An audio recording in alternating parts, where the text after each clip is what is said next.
your picks, give me your insights. I want the bets from Betting Weekly. Because we win, that is our motto. Sometimes we win, sometimes we don't win. Don't give us the bird, don't give us your stink eye. We try our best, and we're successful. Come watch our show. Bet River sponsors. It's time to start. Enjoy. All right, here we go. Betting Weekly Live. Coming at you here on a Monday. A new week of Betting Weekly Live. Of course, Betting Weekly Studios. Mike Carver here with you, along with Doug Kezirian, back from the weekend, baby, and ready to get rolling. We got a busy show. We have 2 Monday Night Football games in the NFL. We have 2 MLB playoff games, ALCS, NLCS. There's hockey tonight. There's NBA preseason. There's college football from the weekend to talk about. Full plate, as always. Doug, it's great to see you, as always, my man. How was the weekend? I'll be with you as well. Got there with some games, didn't get there with some others, a little ebb and flow to the weekend. But, Carver, it's always important to kind of like do some inventory, take inventory on some of the transitive property of the rationale we use, right? It's, Oregon's good, went and won at the Whiteout. Well, since then, Penn State has stunk. Maybe Oregon's not that good. Right. And we sort of learn working backwards. So always good to check your work, as they say, especially when trying to connect dots and use the transitive property. Certainly is. And we're going to get some of those thoughts from the weekend in a moment. But the reason why we got to get right out of the gate, Doug, is we have ALCS game number 2 starting in a matter of moments. They're getting ready to roll up in Toronto between the Mariners and the Blue Jays. Of course, Gilbert and Yasevich today. Blue Jays minus $1.25, Mariners plus 104 at Bet Rivers right now. And a total flat 7. Of course, Seattle last night with the game 1 win, looking to take 2 before heading back to the Pacific Northwest, Doug. I'm on the underdog here, and it's the team with the better starter. You mentioned Yasevich, obviously pitched great in the last game, but you know what? I'm going to go with the guy who's more proven over the course of the season, and that's Gilbert. I just think, I just think this Mariners lineup is different, certainly on paper, since the acquisitions, and they did enough. I was shocked to see how futile the Blue Jays offense was in game 1. I don't really care about the home field or anything like that. I think the Mariners have the better pitcher, and to get plus money, sign me up. Yeah, it feels kind of like an under to me again today, Doug. It's kind of how it feels, because I think we're kind of getting to that time now. I know we saw some softball scores in Blue Jays Yankees, and even a couple games in the Cubs Brewers got a little out of control. But we're kind of at that point now, Doug, with 4 teams left, where unless you got a team maybe throwing their 4th or 5th starter, or they're throwing a bullpen game, although the bullpen games have been pretty good from some of these teams, I think it's hard to go after overs now with so much on the line, Doug. It really is. I can see that, and we've talked about in the past. Managers get the short leash, willing to go to a certain closers in the 7th if need be, if the beef of the lineup is there. I certainly understand the thought process behind all that, and we saw a bunch of unders really for the most part this entire playoffs. So I would lean that way. I just think Logan Gilbert's the better pitcher. I'm okay with the lineup a certain way. Vladdy's calmed down a little bit. I'm surprised the Mariners aren't favored here. Yeah, and you know what, Doug? You know how much I love the props. I'm going to go 1.5 total bases with Cal Raleigh, because he's starting to get going. You look, homered last night. He's homered in a couple games here. I think he could, hitting from the left side, which he's got a little bit more power from against Yasevich early in this game.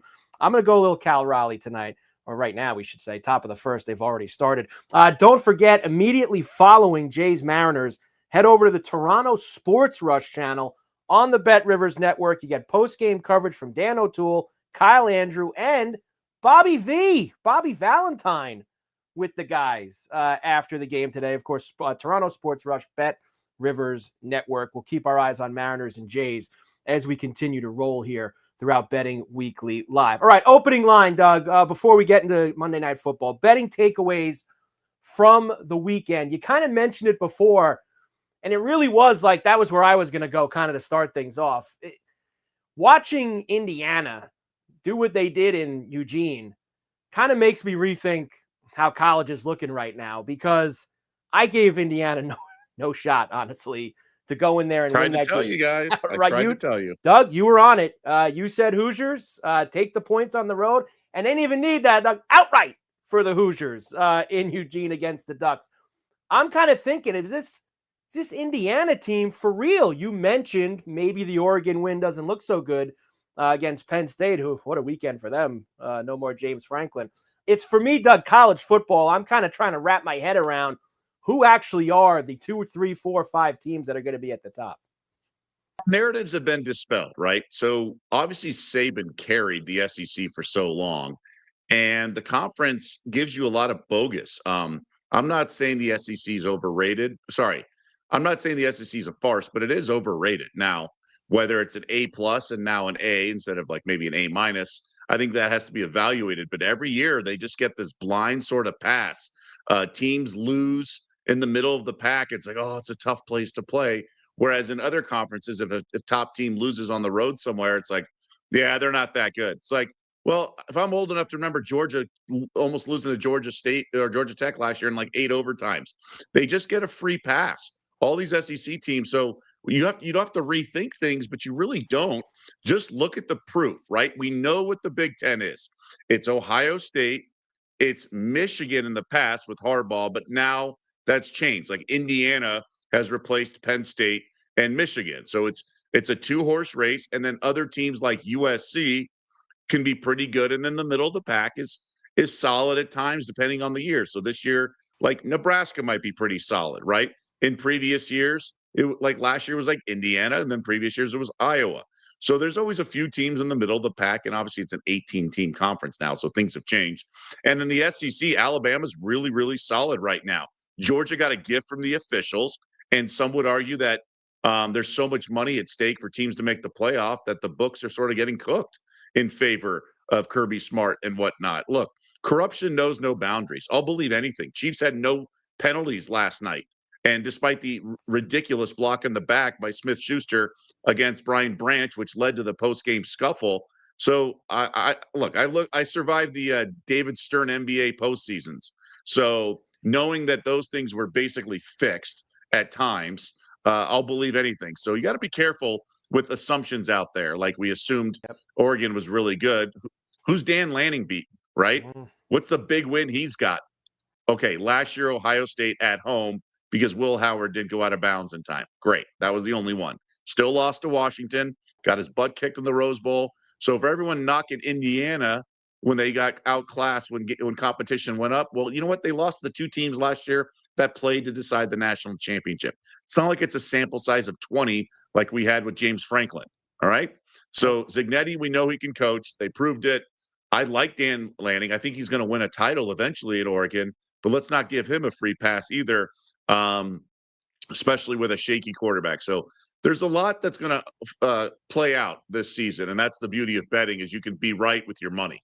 Yep. Any other betting takeaway from you from the weekend before I get to the Bills and the Falcons? I have a laundry list. Yeah, I got lots to go. Maybe one more fast one. Let me one more fast betting takeaway from the weekend. Go ahead. Oh, there's just coaching is an abomination, right? I mean, look what's going on in the Jets, right? He's in it way over his head. These coaches are so overwhelmed. I mean, the fact that Brian Callahan got fired, he was the quarterback coach of a 4-12 Raiders team, and someone said, "Yeah, let's make him the offensive coordinator in Cincinnati." He rode Joe Burrow's tails, and then he became a head coach and doesn't have a damn clue with what's going on. I know nepotism occurs everywhere, but it's outrageous. And then Aaron Glenn doesn't know what he's doing with timeout usage and whatnot, but Stefanski doesn't either, and he's supposedly a wizard. It's really outrageous what's going on with all these coaches and how clueless they are and how ill-equipped they are to give their team the best chance to win. It's baffling, and we're going to talk about this. I don't know if it's going to be in 30 years, 20 years, when it's going to occur, but they're going to talk, at some point back in the day, they didn't have guys on the staff who were mathematicians who taught these guys how to use timeouts. It's just going to be like, yeah, these idiots who didn't have any clue what's going on were actually tasked with coming up and deciding when to use timeouts. They say you see new things all the time, Doug. I didn't think I'd ever would see a team go for a fake punt with a minute left in the half, get it, you'd think they're going to put the foot down and try to score before halftime, and basically just got the fake punt to run out the clock, which is what basically they went and did. It's amazing some of the stuff that you see. All right, NFL. All while the better quarterback is riding the pine, Tyrod Taylor. Right. I mean, it's outrageous. I saw you tweet that yesterday. He probably wins the game for the Jets if he goes in the second half for Fields. All right, week number 6 concludes tonight. 2 games on Monday night, a double dip. We'll start just after 7 o'clock East, about 7:15, when the Bills and the Falcons will get things going in Atlanta. Right now at Bet Rivers, Bills down to -3.5, total of flat 50 as we get ready for this evening. Game number 1, Josh Allen, Michael Penix, the whole crew, Doug. Sorry, we just got distracted. We have a 3-run shot. So we have Julio Rodriguez, 3 up and 3 have scored. Wow. No outs. Mariners, plate 3. And if you took the plus money, you're certainly in good position with the M's jumping up to an early lead, and they are now -420 on the live line. So with this game, I've talked about it. This goes back to what I was talking about with the working backwards with Oregon, Penn State nonsense. Look, I know the Bills are good, but just how good is Buffalo? Who have they beaten? And the miracle comeback against the Ravens, who haven't even proven to be any good. So let's throw out the Ravens, right? Because the injuries and stuff. They've beaten the Jets, Dolphins, and Saints. That's who the Bills have beaten with their 3 other wins. Combined record is like 3 wins there. And then they lose at home to the Patriots. So are we sure the Bills are that good? I agree with the line move, but they're on the road, chalk. Now the Falcons aren't great. That's why I think the Patriots were better with getting the full 7.5. But it's home dog or pass for me. There's no way I could lay it on the road here. Yeah, I think with you, even though, like we said all the time, I'm a card-carrying Bills homer, I would take the points with the home dog in Atlanta, because I don't trust, Doug, Sean McDermott and the Bills defense to get key stops. And I think that this is a game that maybe can get a little zany. Maybe we can get a lot of points tonight with a big total around 50. But I also don't trust Raheem Morris and Michael Penix at the end of the game either. So that's why I don't know if it's really side for me. It might be more total and props where I'm going to go. But I think I'm with you. It's home dog or nothing if we're looking at a side. And that's the trouble with the – but is McDermott any better? I mean, that guy eventually is going to get fired. It's not like he's winning a Super Bowl with the Bills. We all know that. He can't figure out clock management or anything. He needs help. He's holding them back in a lot of ways. Now, is he a bad coach? No, but I don't think he's a great coach. And I think ultimately you have to split hairs when you want to get over the hump and win a Super Bowl. And Josh Allen can cover so many mistakes, but they might pull it out, they might not. And it's almost like it's like kind of when the Giants made the playoffs with Danny Dimes and they gave him the extension.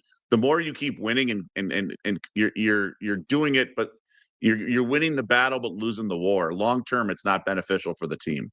It is not. As far as props in this game tonight, Doug, I do think that there'll be some up and down. There'll be some back and forth, and you will get some points. I'm kind of surprised where they put the Shakir numbers. I know the Bills wide receivers on a weekly basis. It's kind of pick your poison. You know, you're kind of throwing a dart. Who's going to be the guy? Is it Coleman one week? Is it Shakir another? Is it a tight end? Kincaid's a little banged up going into this game tonight. I'm taking Shakir tonight at plus 240 to be the guy on the inside. And I like Drake London tonight too for Atlanta, because Benford hasn't been that great for the Bills. Not as good as he was last year, their top corner. The rest of their guys have not stopped anybody. I'll take London as well, Doug, in the plus 143 right now at Bet Rivers range. I can get behind that. I think we're going to see some points. It's already a high total. I think we're going to go over, if anything. I don't think much of the Bills' defense. Obviously, they can put up points because they have Josh Allen, who might be the best player in the league, although Mahomes certainly pulling the strings along with the refs the last couple of weeks. I think we're going to see some points on the fast track, but Penix looked great against the Vikings, who got no pass rush and ran a zone. So that was the Sunday night game. Then they laid the egg in Carolina. Then they bounced back. So I'm kind of all over the place with Atlanta. So it's a little with trepidation, and that gives me pause. But that was a solid win over the Commanders. I will give them that. Yeah, I think it's like 31-28 Bills, and Atlanta's got a chance to tie it or win it in the final possession, and they screw it up, and the Bills sneak out of there probably with a win and no cover. That's kind of like how I see this one playing out tonight. We do have 2 games, as I mentioned. An hour later, They will kick off in Washington. Bears and Commanders. This one now up to 5.5. Washington favored at home. 49 flat at Bet Rivers for the total. Feels like these two teams play primetime games almost every year, even when they weren't good, right, Doug? You seem to always get the Bears and the Commanders in primetime. It's strange, right? This is the Hail Mary revisited. Yeah. This line's going up a little bit. I agree with the line move. I think over is the play for me on this game. I think we're going to see points. Caleb Williams is solid. I know he's had his detractors and everything, but it's been a revolving door of coaches there in Chicago. And Jaden Daniels is fantastic. So back-to-back Heisman Trophy winners squaring off. We should see some offense. We also have offensive gurus, with Ben Johnson and also Kingsbury. I think these guys know what they're doing. They'll find weaknesses. They have egos, like most people at the elite level of their jobs. So they're going to want to flex on Monday night. So I think we're going to see some tricks and whatnot. So I think we're going to see some points. 5.5 is a little rich.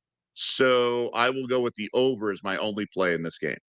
I do like Washington tonight. I think they're better. Williams has been better this year with Ben Johnson now, but I just think as a complete total unit, top to bottom, Washington's the better football team. And getting up to 5.5 is a little bit much to stomach. Over's probably the best way to go here if I had to go one or the other. As far as props, I do like Ertz tonight to get in the end zone. I've been hot on Deebo Samuel too, Doug, but I'm a little nervous with him being on the injury report this week, although he looks like his old self, Deebo, from before. I know last year it was miserable with San Francisco, but he kind of looks like the guy from 2 or 3 years ago so far this year. He scored the last couple games. I do like Samuel if he's playing tonight, but I'm going to go with Zach Ertz too for Washington. I can get behind that. Look, I think we're going to see points. The usual suspects are usually the way to go in these, but then there's always nice payouts with some of the longer shots. So I think that's fun, gives you plus money. You've been nailing these across the board, starting with Goddard last week on that Thursday night game when the Eagles didn't exactly find the end zone often. So well done there, and I'm keeping an eye out on all these plays from you. Yeah, we had Kraft and Jamison Williams yesterday. We kept it going on Sunday with the touchdown. So we have been getting involved, and that is good to see. You can also get involved at Bet Rivers tonight. How about this special? Haunted Heismans. Jaden Daniels or Caleb Williams to record a rushing touchdown. That's boosted from -118 to even money. I don't mind that, Doug. I think both guys like to scramble. We know Daniels scrambles a lot. Williams does inside the 10. Like Williams has some rushing touchdowns this year. I don't think that's a bad one for either guy to score at even money. And these defenses, nothing to write home about, as I alluded to. So I can certainly get behind that and fun opportunities. And then you always have the sneak. You have the sneak option, although the Commanders, if I remember correctly, tend to go shotgun around the goal line. But again, the read option, all that good stuff. No doubt. So double header tonight, Monday Night Football, Bills, Falcons, Bears, Commanders. They're going to make, I got a prediction, Doug. This night is going to make up for, what was it, 2 or 3 weeks ago when we had Jet, Dolphin, Bronco, Bengal on Monday night? Those were the 2 games. I think we make up for it tonight with 2 exciting games with lots of points. I think we get a give back tonight, Doug, in terms of watchability. A little bit of a give. This is solid. This is a nice, I won't even call it doubleheader because they start an hour apart. So 2 games set. Let's finish the NFL by doing a little futures update here. We saw some things yesterday around the league. You look at the Super Bowl board now. Obviously, the Bills are still up there at 5-1. Detroit, Green Bay, Kansas City are all at 8. NFC, Doug, is where I know you wanted to kind of steer the ship. The Lions and the Packers are both 4-1 right now at Bet Rivers to win the NFC. Eagles, Rams, and then you get the Bucks at 8. Niners and Washington at 10. Seattle at 17, who's played pretty well. Some thoughts on the NFC side? So I go back and forth. I think the next tier is really solid. Like, I don't see why the Seahawks are 17-1. But then again, they do have Sam Darnold. And is this a guy who's going to deliver in the postseason? But I think they have an elite defense. They have a special wide receiver in JSN. And the top tier of the NFC, like, do the Packers really belong there at 4-1? I mean, really? That seems like a giant stretch. Eagles feel like they're deteriorating. They had a defensive lineman retire today. I don't really know what's going on there. The teams are ebb and flow. I just don't know if this is the Eagles season and the trajectory. I think the Rams are the best of the bunch there, but they always come up a little short when they face the elite teams. Um, Obviously, the Eagles ending was brutal and they led the entire game. I just think like the Rams are a little short at some point at the end of the season. So for me, Lions are the class of the NFC, and then it's the Bucks and Seahawks. And obviously the Niners just continue to be ravaged with injuries.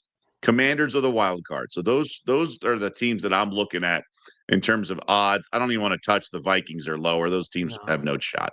So for me, it's Commanders are kind of like the wily veteran there, even though they have Jaden Daniels at the helm. I think it's like last year. They can make a run, but I don't think they quite have enough to actually do it.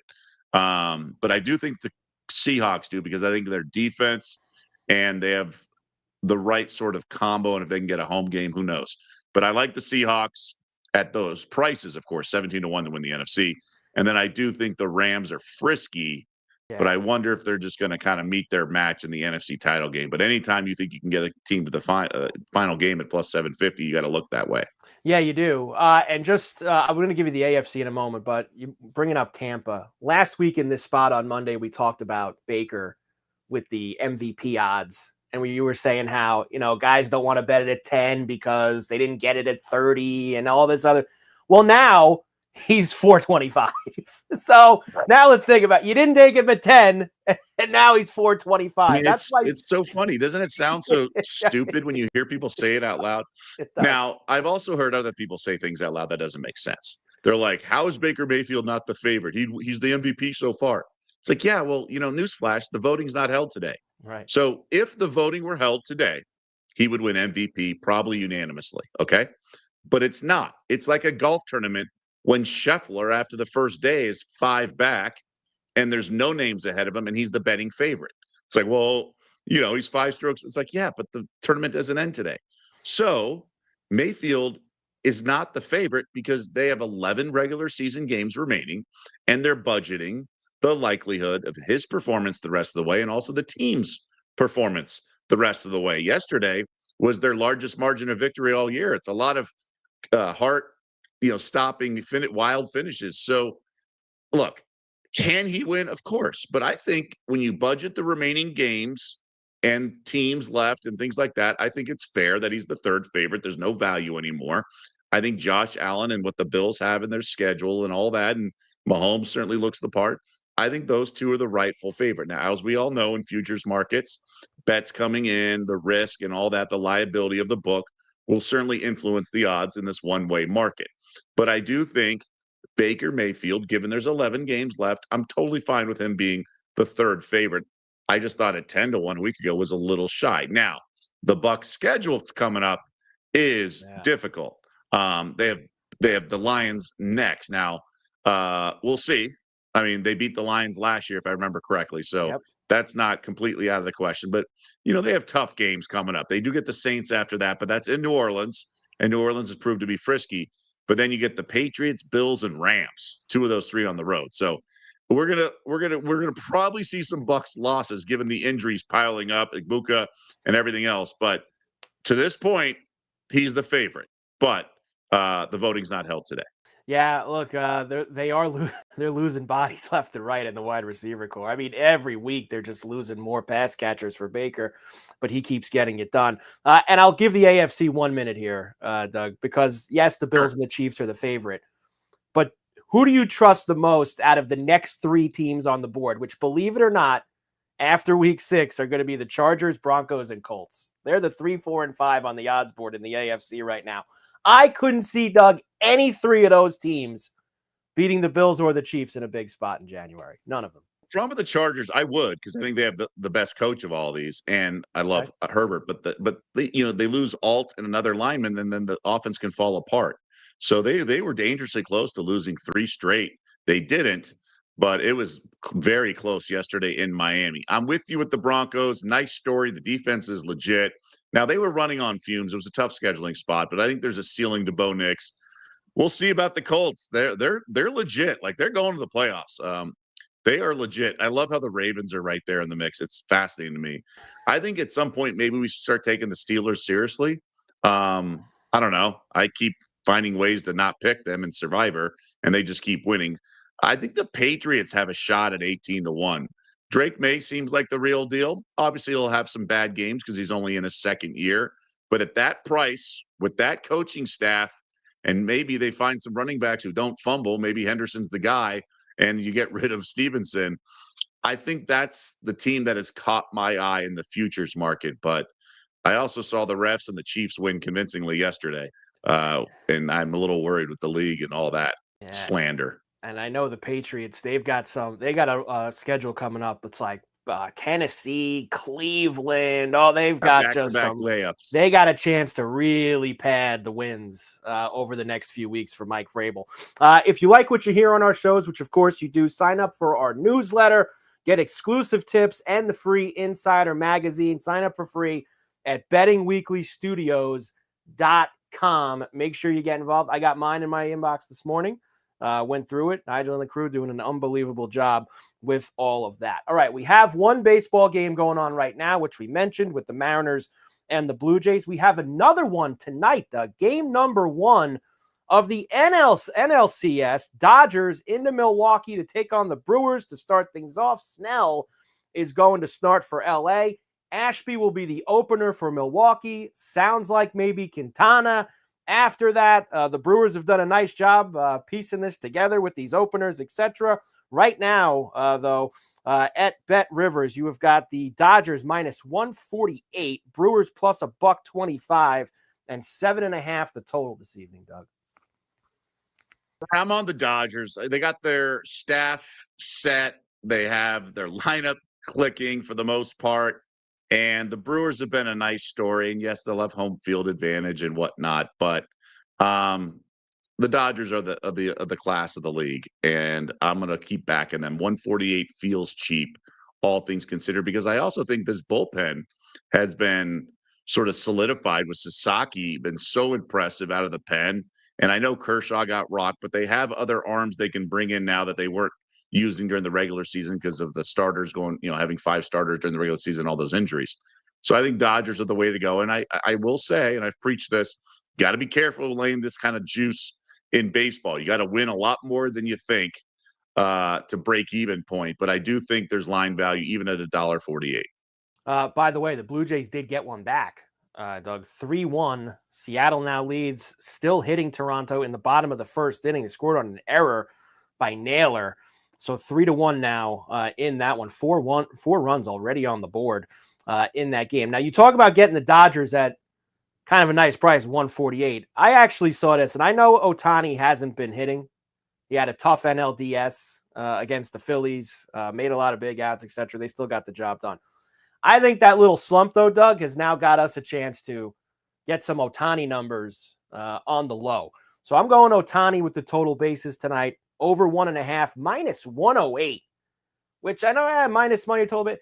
This is usually minus 125, minus 130, somewhere in that department. And the Ohtani homer is also, for me at least, Doug, on a little bit of a cheaper price, plus 250, usually plus 190, plus 200. And I think he's going to, he could bust out at any time. If Quintana comes in the game, I think he's 3 for 6 with 3 homers off Quintana in his career. So I'm going to try to buy Ohtani on the low here after he had a rough NLDS. No, I can see the logic there. The question is, are they pitching around him? Remember, even though he wasn't getting anything going in the previous series, they still walked him to face Mookie Betts. So that tells you the stature he has in this league and the fear he instills in opponents. Now, you got to use the larger sample size, and that's why they walked him. But that's how that ultimately did the Phillies in, right? They walked in a run against Mookie. I just think this lineup is so loaded, and then even guys like Kike Hernandez are performing in the playoffs. So I would not bet against the Dodgers, and they just beat you in so many different ways. Obviously, plus 250 is enticing, but it's not just Ohtani, and they might even pitch around him, even though he had a bad, last round.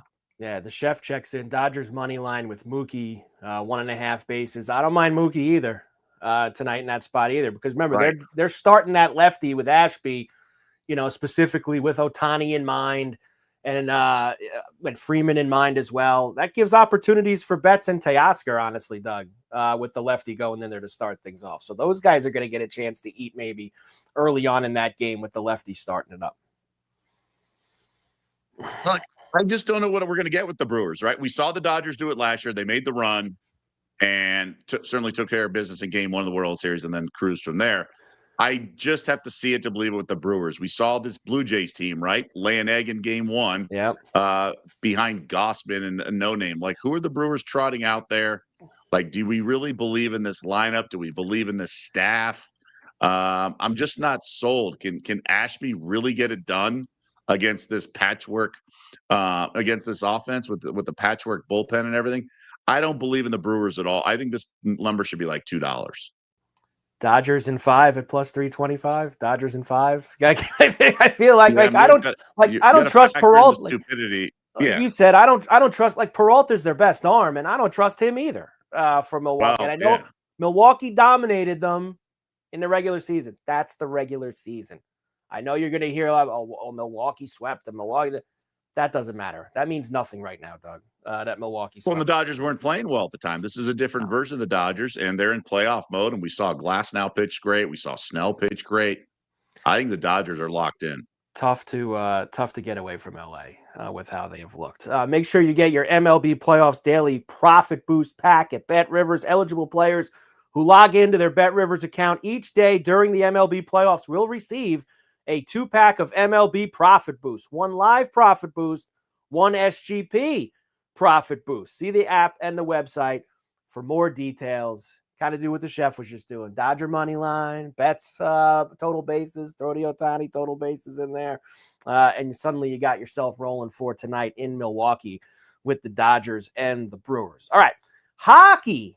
Actually, it's a big hockey day, Doug. There was a ton of afternoon games today. Won a bet already. Did you? What'd you have? Lightning. Winless Lightning. Get the W. Winless Lightning get the W. That was this afternoon in Boston, right? Lightning were in Boston this afternoon. I watched a little bit of the Islanders get cleaned out at home by the Winnipeg Jets, which was just an awful performance by them. I know the Leafs lost to the Red Wings today, but we do have 5 games tonight in the NHL. Panthers 3-0 to start the year. They're in Philadelphia against the Flyers. Devils are in Columbus against the Blue Jackets. You've got Blues Canucks tonight. Kings Wild. Utah is in Chicago. I still can't call themselves the Mammoth. I mean, I should have stayed with the hockey club over going to Mammoth. I do have a couple things tonight, Doug. I am going to, and I do this once in a while, taking 2 big favorites and throwing them in a little money line parlay. I think the Flyers are dreadful. They are a bad hockey team. Florida beat them at home last week. I know maybe you're thinking Florida, 3 game, they've already won. They haven't lost a game yet. Maybe a little letdown. I don't think so.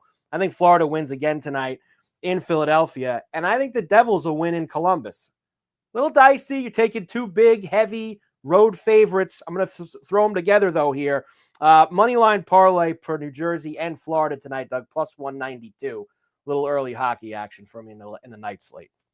I like it. I always prefer your totals. I feel like you have a good read on that, but you've certainly been lights out with the sides as well. So I'm listening. I like to absorb and then extract and apply. Wow. I knew some sharp guys on the Lightning. That's why I tailed this morning. I like to hear you break down the games and then go from there. I do have one total that I did like as the afternoon went on, and I did it through the Kings and the Wild under tonight. Under 5.5 Kings of the Wild. Kings played in Winnipeg over the weekend in the afternoon. These 2 teams generally, Doug, have played some low-scoring games over the past couple of years. Rosters haven't changed much with these 2. I like the under tonight in Minnesota with LA and them. And one more for you. 5.5's low, though. We had an under 5.5 last week, didn't we? We lost. So yes. Is it the goalkeeping or what is it? It was the Winnipeg. That was the Winnipeg game against Dallas, yeah. Which, of course, you would think Hellebuck and Ottinger would have been able to get you there, but they did not. Yes, little goalkeeping tonight for Minnesota and LA. And I'm not a big buyer. LA on the road plays a little bit more defensive game. They won in Vegas. They did win in Vegas. They were hot that night. I'm going to take myself a little under this evening. A little back and forth with the Kings and the Wild. And I think that the Blackhawks are going to get off the deck tonight. I know that's tough to believe. The Blackhawks are one of the worst teams in the NHL. I don't think the Mammoth are any good. So I know that Chicago's off to an 0-2-1 start. I'm going to get them to get their first win of the season tonight. Plus $1.20 at Bet Rivers. Chicago at home against the Mammoth at the 8:30 East face-off there. That's probably a good over, too. I don't mind that over. I have such an objection to all these, not all, but the mascots, the team names that are not, that do not have that are not end in plural S. The Mammoth, the Lightning, the Thunder, who are the defending NBA champ. I hate it across all sports. I can't believe they went to Mammoth as their name. It's just hitting me now as we start actually playing these. Michael Corleone in here, large vig, Doug, with Tampa Bay, not without a sweat this afternoon. Yeah, I mean, everything's a sweat these days. You get up 3-0 in this baseball game. I think I might have a rocking chair winner with Logan Gilbert on the bump. Nope. Blue Jays get 2 in the bottom of the first, so here we go. Got to sweat this one out the rest of the way. They did have a 3-0 lead, huh? They did make you sweat. Lightning got up 3-0 in that game to 4-3 this afternoon. There are no easy wins, Doug. There never is any of those. NBA preseason we have this evening as well. I believe we have 5 games tonight, right? We got Heat Hawks, Spurs Pacers, Wizards Knicks, Dallas and Utah. What do you got for me tonight in the NBA? Thank God we were off yesterday because I would have been heavy on the Lakers or anti-Lakers, and they got the 10-point win. Ooh. I know this is so ridiculous. And this is all small units, small everything in the preseason. But the Pacers put a lot into that game yesterday, a little rematch of the finals. And now they get the Spurs, and the Spurs have been rolling along here in the postseason. This line, I liked +1. It's now 3. Dare I say flat spot for Indiana, coming off the big showdown, the revenge potential of the NBA Finals. So yeah, I'm going to say flat spot off the big game against the defending champs in their rematch. So I'll take the Spurs plus the points. I think the Pacers put a lot more into that game with the Thunder. So I mean, look, this is like the smallest bet you can make, but I like the Spurs +3. Spurs tonight against the Pacers. I think you also have the Long Lions are still making the trip around against Minnesota today with the 37.5 with the Long Lions. They've had some big numbers here during their tour. I would lay it. I would lay it if I had to. It's been it's been a tough road trip. It's like pretty soon Will Ferrell's going to come out there in a Tropic Thunder outfit. That's the vibe I get with some of this. So they lost by 47 against the Clippers, so I'd lay it if I had to. Now, we get started for real next week, right, Doug? Is it next Tuesday we get started for real? I think so, yeah, the Tuesday, yeah. It's next Tuesday, because they now start. Seems like they're trying to be like the NHL. They're getting earlier and earlier every year. It used to be November 1st. Now they've kind of moved it into around the October 20th mark. So I believe it is next week. It's the NBC Peacock doubleheader. Ah, that's right. We've got new television providers for the NBA too this year. We've got a lot to look forward to when they tip off next week. We still get Reggie Miller. Don't worry. We still have Reggie Miller on broadcast. So, unfortunately, we still do get Reggie Miller. All right, college football. We mentioned this briefly at the top when we were talking about some stuff for the weekend. Let's do a little futures update before we get out of here. How about some Heisman? Heisman is crazy right now, honestly, Doug. I think you could make a case for 4, 5, 6 guys, maybe more, if you really wanted to when it comes to the Heisman Trophy. No, I say this all the time. It's just really important. And again, we already touched on it with the MVP with Baker Mayfield. It's not about who would win the Heisman today. It's about projecting who's going to win it at the end of November, okay? When the voting's done and then it's awarded in December. So, fickle market more than anything, right? If you lose in November, usually you like totally derails your Heisman campaign. Now, there are 2 types of Heisman winners. Well, I guess third now that we saw Travis Hunter won. So there's the outlier, like the storyline. So that's Travis Hunter, that's Devontae Smith, but it's usually a quarterback, and it's either the quarterback of a top team that's like undefeated and pushing all the right buttons, like whether it's Joe Burrow or Baker Mayfield or one of those type, or it's one who's putting up ungodly stats on like a 2 or 3 loss team, i.e. Jaden Daniels, Caleb Williams, RG3 if you want to go back. So we have a lot of quarterbacks in the mix. I think it could be either one, either path this year, right? So there's the Mayava path. If USC can win at Notre Dame this weekend as an 8-point dog or so, they can win out. They do have a game at Autzen, but that's not so tough. They might have the best offense in the country now that they're getting healthy. They're still supposed to get a left tackle back, I believe. I think this team's capable. So if you believe in Lincoln Riley, obviously, how can you not? And Mayaba in this offense is explosive. Ty Simpson would win the Heisman, I think, right now if it were held, but it's not. So you got to look at schedules. And Miami, like I said a couple of weeks ago, that Carson Beck's going to win it because I think the Miami schedule is so chill now that Clemson stinks. Like there's no really resistance in the ACC, and then they obviously took care of business against Florida State. And so I think he could win as a quarterback of an undefeated champ. But if you look at stats and performance and things like that, Mayava's got a path, but there's no one I'd bet right now. I'm not going to like take plus 450 because remember, there's conference title games. So Indiana, in all likelihood, would have to face Ohio State. And if he doesn't do well in that game, do you really want plus 450? And he has to win out between now and then. So for me, I'm only looking at long shots in this fickle market. It's Mayava at 25-1, given he can shoot up that board if they, in fact, win in South Bend this Saturday. Yeah, the weird part with Miami is they've only played one conference game so far, which is kind of weird how their schedule has broken out. But now starting Friday night against Louisville, they're going to be playing conference games the rest of the way. And man, it's open for them. You look at this. They shouldn't, Doug, lose any of these games. They shouldn't. But they weren't supposed to lose those 2 games at the end of last year in the regular season, and they somehow found a way to do it. It's Cristobal. Yeah. Right. Let's go. Thanks for the Pitt under and USC hit over the weekend, Steve from Lynn. So we had a couple good ones for us. We had a pretty good college Saturday here on Betting Weekly Live as we got everything together. National title, obviously Ohio State. Indiana, Doug, took a pretty good jump up there as well. As they're now 9-1 at Bet Rivers to win the whole thing. Oregon still 10-1. Georgia 10-1. Notre Dame at 14. Notre Dame needed USC to play well. Now they get a nice ranked game against USC this week, which could help Notre Dame out because we know that they got to win out to get themselves into it. I think the Irish at 14-1 is interesting. They should win out. I've been saying it for a couple of weeks now. They're going to go to the playoff if they win out. And a 1-point loss to A&M and then a loss to Miami in the openers, nothing. I mean, even if they lost to like a mediocre team, it'd be fine. I'd even make the argument, depending on how the rest of the season plays out, that if they lost to USC, a 3-loss Notre Dame should go to the playoff if USC wins out. And it's like, if you lose to these top teams, like 3 top 10 teams, should you really be out of the playoff? Is it really a blemish, or is it better to play bad teams and just steamroll them like maybe Indiana last year? So we'll see how it all plays out. Ole Miss interests me. I throw out the game last week. That was the total sandwich spot against Wazoo as a 32-point favorite. Mateer's going to get healthier. Oklahoma, I think, is interesting at 25-1. I still think their defense is elite.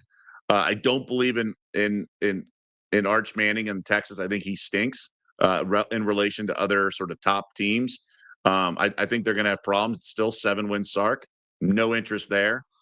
I think Notre Dame interests me. I mean, it's pretty wide open. Bama's been impressive, but they still have a tough schedule to go. And there's no reason to jump on plus 650 right now.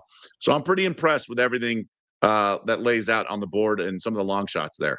Yeah, I could just picture all the college football gurus crying if Notre Dame made it with 3 losses. All the crying. Well, it depends on who else. Yeah. It's really like, would you rather have a 2-loss team that like lost at home in the SEC to Kentucky? Yeah. Like, is that better than having 3 losses to like top 8 teams? I don't know. Right. It's going to be fascinating. I'm hoping Notre Dame just cuts that out and just wins this week against USC, and hopefully they can get themselves going there. Penn State new coach bounce. Maybe the kids didn't like Franklin.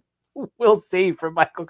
Man, that spiraled out of control fast. I know we're going to go, Doug, the Penn State thing. 4 weeks ago, they were in the top 5 and one of the top, 3 or 4 favorites for the national title. And a month later, the guy's chopped. They've lost to Northwestern, lost to UCLA. What an amazing fall for Penn State so quickly. Up 7 in overtime. And what if someone told you in a few weeks he'd be fired? Wild. It is crazy. And, the buyouts, what, 48, 49, 51 million, whatever it is. Isn't it funny that the NCAA once told us there's just not enough money to pay the players? I mean, look at what they're willing to absorb. And I think these, look, I've been in TV long enough to know what goes on behind the scenes and how ridiculously dumb and weak people are and how they make decisions and things like that. The fact that these agents hold these schools hostage and get these buyouts, like, I have to give you an extension to James Franklin because someone else is interested in him. Fine, he can leave. He can go leave. No job security, no sweat equity, go somewhere else. Fine. The fact that they give these buyouts is so laughable. And then you see in the NFL, these front offices, the general managers on a timeline different than the coach. It's just all a mess. It's all weak leadership. If these schools had any sort of competency, they would do things the right way. But it's not like the NFL is doing it any better. The Raiders are paying 4 head coaches right now. So it's all a mess. And it stinks that James Franklin's fate came down to a couple weeks, but it was culminating. And if Penn State, by the way, which has not won a national championship since 1986, they've won one since 86, that if they still think they're at that level, then fine. You deserve that. I would just have the right coach in waiting. If you think Matt Rule is worth paying $50 million and then reloading and starting there, fine. He just better work out, right? There's been other programs that fire coaches and it doesn't work out. But if you have enough money and if they do, great, because I'm all for trying to better a product. So if you see Texas A&M that wrote the $75 million check for Jimbo and they're now 6-0 with the right coach and it took a while to get there, fine. I'm all for it. Just be careful what you ask for. I don't think he's a very good coach. I just think the structure of coaches needs to be restructured. I think these guys need help with game management and things like that. Now, is he my pick? But I would have never given him a raise in the first place. The guys who he was getting paid with were like Harbaugh and Saban and stuff like that. But he did well at Vanderbilt. Wasn't exactly loved down there, but he did well when the games were started. And then he had done pretty well with Penn State. Just remember, Penn State, your program was a disaster because you covered up a child sex abuse scandal. So thinking you're above certain things, just remember, you better have the right coach and move in the right direction. But if they want to win titles and they think Indiana being in the national championship discussion is an insult to them, fine. And if they have the money, then fine. I mean, look, they just got the Adidas deals for $300 million. So they clearly have the money and they're entitled to pay someone to go away. That's what the buyout clause is for.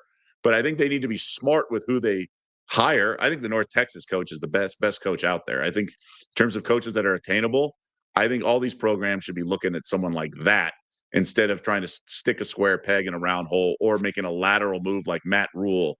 And because there's a ceiling there, I would try to aim higher, kind of like what Florida did when they went and got Utah's Urban Meyer. Go get someone that you think has the right upside that has been unclaimed, and really the ceiling is much higher. Well, I'm sure as the week moves on, we'll talk about the bounce. They're dogs at Iowa, Penn State on Saturday night. Dogs as they should be. The road, as they should be, of course, with all the problems that they have right now. All right, Doug, best bets. Any thoughts on Dodgers series -1.5? Let's get Brad in here before we do the best bets. Any thoughts Dodgers series -1.5 can get around -110? I think that's a good look. I think that's a good look given the lack of pitching with the Brewers, right? Because you're going to have those crazy 7-5 games that I think the Dodgers are more likely to win. I can see this, especially with the Dodgers involved. I think that's the right way to go. I think they're the right team. Look, they've had one bad game in this postseason. That was the game where I forget the pitcher. It was Game 3 against the Phillies where the pitcher didn't show up. So I think they'll be just fine. I think -1.5 is a good look. Do you think the Jets get off the snide this week again at home against the Panthers? I'll tell you what, Chef. No.